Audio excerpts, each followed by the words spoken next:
Assalamualaikum Bunda. Ketemu lagi di channel Bidan 5 Dunia bersama saya Bidan Dian. Kali ini saya akan membahas bagaimana caranya kita menghitung gerakan janin. Karena apa Bunda? Kita kan hamil, kemudian dalam masa pandemi ini kita juga mengurangi untuk melakukan kunjungan ke rumah sakit atau ke klinik, yang mana di sini untuk pemeriksaan kehamilan. Nah, tentunya meskipun dengan kita konsultasi, kita juga harus bisa menghitung gerakan janin untuk mengetahui apakah janin kita dalam keadaan sehat atau tidak.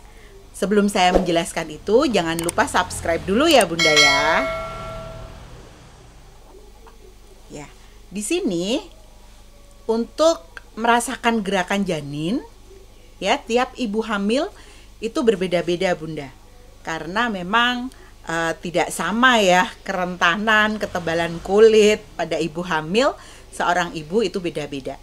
Yang pertama kali kita harus tahu adalah kapan pertama kali seorang ibu hamil itu merasakan gerakan janinnya, ya.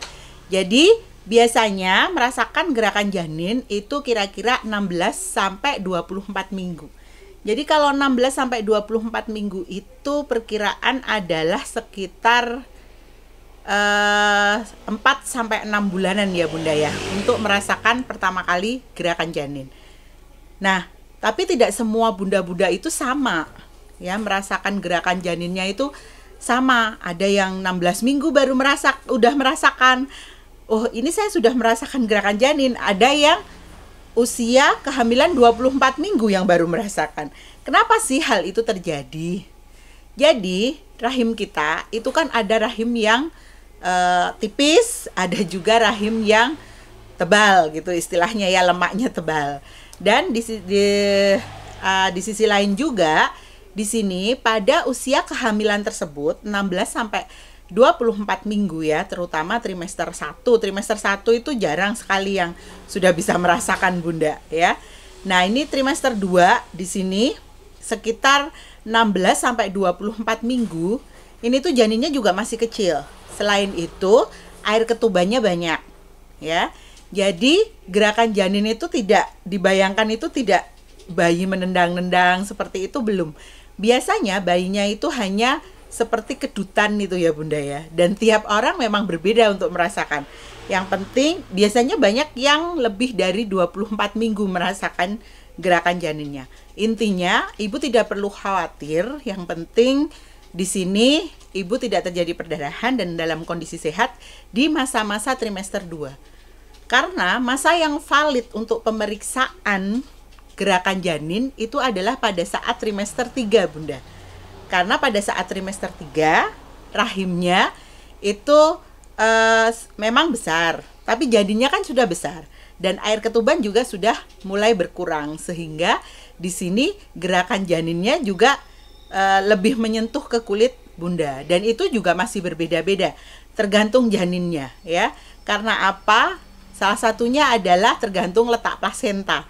Kalau letak plasentanya di bagian perut atau depan ya, menempelnya di bagian depan, itu biasanya karena terhalang dengan plasenta, ibunya juga agak berkurang ya, rasanya itu berkurang gitu, rasa gerakannya. Tapi kalau di bagian yang uterus atau rahim yang sebelah belakang, sehingga gerakannya langsung pada kulit, nah itu lebih terasa. Jadi Bunda, pada trimester 2 itu jangan dibayangkan gerakan janinnya bisa kelihatan gitu. Nah, biasanya memang nanti kelihatan itu pada trimester 3, terutama trimester 3 akhir ya, usia kehamilan 8-9 bulan itu baru bisa kelihatan gitu. Itu pun kalau perutnya tipis, lemaknya tidak banyak. Tapi kalau lemaknya banyak juga sama saja, itu akan susah untuk kelihatan Bunda. Jadi Bunda nggak perlu khawatir, yang penting Bunda merasakan gerakan janin. Dan untuk validnya menghitung gerakan janin itu adalah pada trimester 3. Nah, bagaimana caranya kita bisa menghitung gerakan janin? Di sini ada 2 cara untuk menghitung gerakan janin. Cara yang pertama yaitu setiap 12 jam Bunda. Misalkan nih, Jadi setiap 12 jam kita pantau. Misalkan dari jam 6 pagi sampai jam 6 sore. Itu kan 12 jam. Kita memantau selama 12 jam itu, ya. Kita bisa menggunakan aplikasi atau kita bisa menggunakan koin atau apapun yang dimasukkan ke gelas saat kita merasakan, atau kerikil dimasukkan saku lah atau apa, terserah Bunda seperti apa untuk menghitungnya. Nah, intinya dalam waktu 12 jam, misalkan jam 6 pagi sampai jam 6 sore, itu paling tidak adalah 12 kali gerakan. Nah, itu. Apabila kurang dari 12 kali, Bunda harus segera periksa, berarti harus ditindaklanjuti kenapa itu, gitu ya. Harus dilihat kesejahteraan janinnya. Kenapa gerakannya dalam 12 jam kok kurang dari 12 kali. Nah, ini tentunya agak kesulitan juga ya Bunda ya. Selama 12 jam kita sambil beraktivitas, kadang kita lupa kalau ternyata kita juga menghitungkan dari jam 6 pagi sampai jam 6 sore. Ini memang agak susah sih untuk menghitungnya gitu.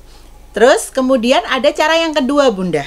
Yang kedua ini sebenarnya sangat simpel sekali, karena kita cukup menghitung dalam 2 jam. Tapi ada syaratnya nanti. Syaratnya dalam 2 jam itu kita pastikan bayinya tidak tidur. Jadi janin kita tidak tidur. Loh, kita tahu janin kita tidur atau tidak seperti apa ya? Kalau dia memang pas gerak Bunda.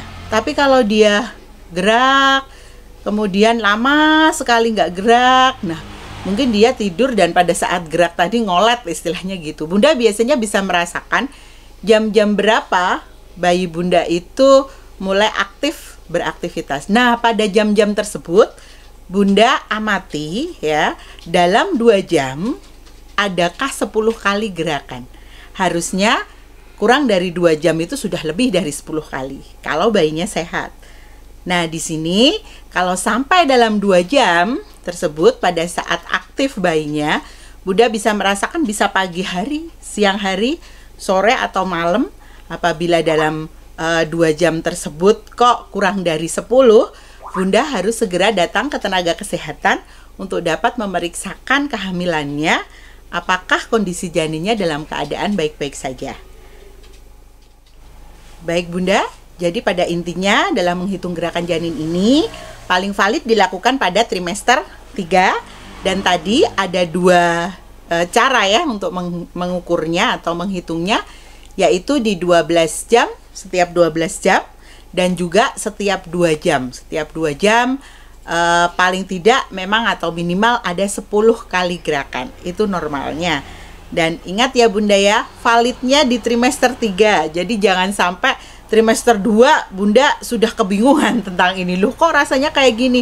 Kok dia nggak nendang-nendang? Karena biasanya pada trimester 2 itu dia seperti kita merasakannya seperti kedutan. Oh iya, dan juga kadang ada beda ya Bunda ya yang merasakan. Kadang ibu hamil yang pertama kali itu dia belum begitu peka. Tapi kalau yang sudah kedua, ketiga, kadang sudah peka bahwa oh ini gerakannya gitu. Dan selain itu juga karena tebal tipisnya dari rahim Bunda juga, itu mempengaruhi gerakannya, dan posisi plasenta. Itulah bagaimana cara menghitung dari gerakan janin Bunda. Jadi Bunda bisa mempraktekannya pada kehamilannya ya.